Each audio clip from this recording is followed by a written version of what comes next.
जो 12 जून को जो प्लेन क्रैश की दुर्घटना सिविल हॉस्पिटल में हुए उसके बारे में मैं अभी बताना चाहूंगा कि उसमें 4 मेडिकल स्टूडेंट की दुखद मृत्यु हुई है और उसके अलावा जो रिलेटिव थे सुपर स्पेशलिस्ट के रेसिडेंट डॉक्टर थे उनके रिलेटिव के साथ टोटल डेथ अंक 9 है और 20 स्टूडेंट को इधर एडमिट किया गया था जिसमें से 11 को डिस्चार्ज कर दिया गया और जो भी स्टूडेंट अंडर गोइंग ट्रीटमेंट है वो अभी स्टेबल है आउट ऑफ बीजे मेडिकल के जो यूजी के स्टूडेंट थे वो अभी 4 के दुखद मृत्यु है। अच्छा, अभी कितने एडमिटेड है?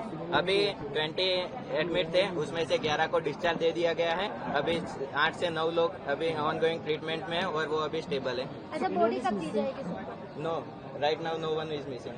So, other than the plane passengers, how many fatalities have been reported from the ground? Do you have an estimate, sir? Up to now 21 other than the passenger and medical students, 21 dead body recovered from the site of the plane crash. So 21, who are the other people, do you know? Do you have an idea? Sir? Right now we are working on it and DNA sampling testing are working on it and it is going on at Kasoti Bhavan, BJ Medical College. After 48 hours the DNA sampling report will come and we will try to find out. Sir, एक बात तो हिंदी में ही बता दीजिए, DNA sampling की प्रक्रिया कैसे होती है और बॉडी परिजनों को देने के लिए अमूमन समय कितना लगेगा? डीएनए सैंपलिंग की प्रक्रिया अभी बीजे मेडिकल कॉलेज में कसौटी भवन में चल रही है जो 48 आवर के बाद रिपोर्ट आएगी। जो 242 जितने पैसेंजर थे उनके सभी परिवारजनों के आने के बाद डीएनए सैंपलिंग के सबके रिपोर्ट आने के बाद पता चलेगा कि कैसे आगे कार्यवाही। यहाँ पे अभी थोड़ी देर पहले 48 आवर कुछ परिजन आए थे, गुस्सा थे, उनके लिए क्या कहेंगे? तो अभी डीएनए सैंपलिंग में 48 आवर लगेंगे और ये अभी इतना जल्दी में हो रहा है तो उसकी वजह से थोड़ी अव्यवस्था हुई होगी, लेकिन उसके लिए अभी डॉक्टर की टीम चालू है। रात दिन काम पे लगे हुए। जैसे ही 240 तक सैंपल इकट्ठा हो गए हैं, जैसे ही रिपोर्ट आएगी उसके बाद बॉडी को आइडेंटिफाई।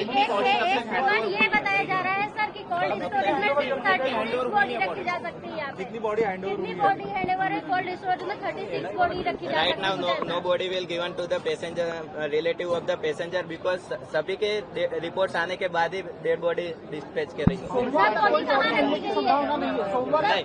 पूरे रिपोर्ट आने के बाद ही पीएम रूम से और पुलिस परमिशन के साथ ही बॉडी को डिस्पैच किया जाएगा। डीएनए सैंपलिंग में क्या दिक्कत आ रही है? 48 आवर्स दिक्कत क्या आ रही है सर, जिस वजह से टाइम लग रहा है सर? रिलेटिव आ रहे हैं। रिलेटिव आने के बाद सभी के सैंपल आने के बाद कर सकते हैं कि एक रिलेटिव आ गया उसके सैंपल के बेसिस पे बॉडी नहीं होंगे, इसलिए डीएनए सैंपल लेके गए उनको कितना समय लगता है? जल्दी नहीं हो सकता है कि डीएनए 48 आवर्स तो 72 आवर्स लगते हैं।